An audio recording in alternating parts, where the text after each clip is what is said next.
आज की क्लास में हम इन वाले सेंटेंस की स्टडी करेंगे। यह वाले सेंटेंस डेली लाइफ में बहुत यूज होते हैं। यह वाले सेंटेंस बहुत ही कॉमन सेंटेंस है जो बहुत ही लोगों द्वारा बोले जाते हैं। तो बिना समय गवाए वीडियो शुरू करते हैं। एक हट्ठा कट्ठा आदमी आ रहा है।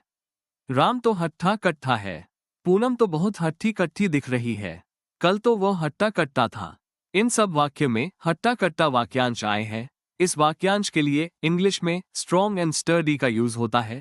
जैसे एक हट्ठा कट्ठा आदमी आ रहा है तो इसकी इंग्लिश होगी a strong and sturdy man is coming. Ram तो हट्ठा कट्ठा है तो इसको इंग्लिश में बनाएंगे Ram is strong and sturdy. Poonam तो बहुत हट्ठी कट्ठी दिख रही है तो इसकी इंग्लिश होगी Poonam looks very strong and sturdy. कल तो वह हट्टा कट्टा था तो इसको इंग्लिश में बनाएंगे yesterday he was strong and sturdy. इस प्रकार हम हट्टा कट्टा के लिए स्ट्रॉन्ग एंड स्टर्डी का यूज कर और भी ऐसे वाक्यों को इंग्लिश में बना सकते हैं। तो देखते हैं नेक्स्ट। यहाँ हंगामा मत करो। तुम यहाँ हंगामा क्यों कर रहे हो? यहाँ कौन हंगामा कर रहा है? राम रोज हंगामा करता है। इन सब वाक्य में हंगामा करना वाक्यांश आए हैं। इस वाक्यांश के लिए इंग्लिश में क्रिएट अ सीन का यूज किया जाता है। जैसे यहाँ हंगामा मत करो तो इसकी इंग्लिश होगी don't create a scene here. तुम यहाँ हंगामा क्यों कर रहे हो? तो इसको इंग्लिश में बनाएंगे why are you creating a scene here. यहाँ कौन हंगामा कर रहा है? तो इसकी इंग्लिश होगी who is creating a scene here. Ram रोज हंगामा करता है तो इसकी इंग्लिश होगी Ram creates a scene every day. इस प्रकार हम हंगामा करना के लिए क्रिएट अ सीन का यूज कर और भी ऐसे वाक्यों को इंग्लिश में बना सकते हैं। तो देखते हैं नेक्स्ट। वो स्कूल मुझे दूर पड़ती थी। वो हॉस्पिटल हमें दूर पड़ता है। हमारे गांव से शहर दूर पड़ता है।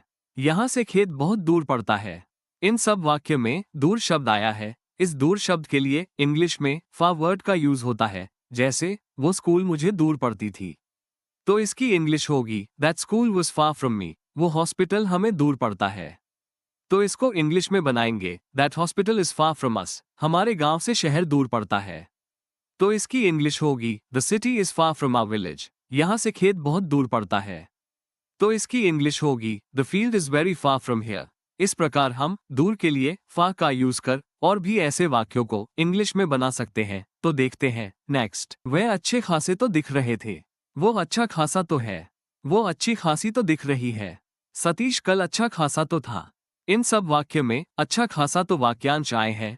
इस वाक्यांश के लिए इंग्लिश में क्वाइट ऑल राइट का यूज किया जाता है। जैसे वह अच्छे खासे तो दिख रहे थे तो इसकी इंग्लिश होगी they looked quite all right. वो अच्छा खासा तो है तो इसको इंग्लिश में बनाएंगे he is quite all right. वो अच्छी खासी तो दिख रही है तो इसकी इंग्लिश होगी she looks quite all right. Satish कल अच्छा खासा तो था तो इसकी इंग्लिश होगी Satish was quite all right yesterday.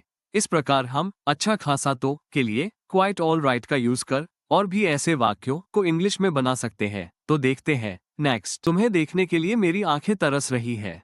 तुम्हें देखने के लिए मैं तरस गया था। वो तुम्हारे लिए तरस गया था। वो तुम्हें देखने के लिए तरस गया था।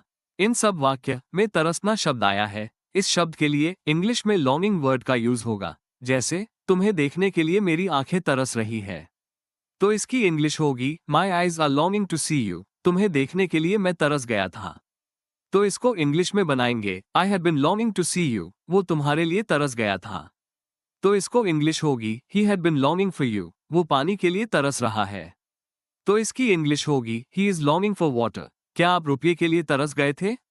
तो इसको इंग्लिश में बनाएंगे had you been longing for money. इस प्रकार हम तरसना के लिए लॉन्गिंग वर्ड का यूज कर और भी ऐसे वाक्यों को इंग्लिश में बना सकते हैं। अब ये क्लास यहीं समाप्त होती है। यदि इस क्लास में कोई कंफ्यूजन हो या मन में कोई क्वेश्चन हो तो कमेंट बॉक्स में कमेंट करें। Please like, subscribe and share.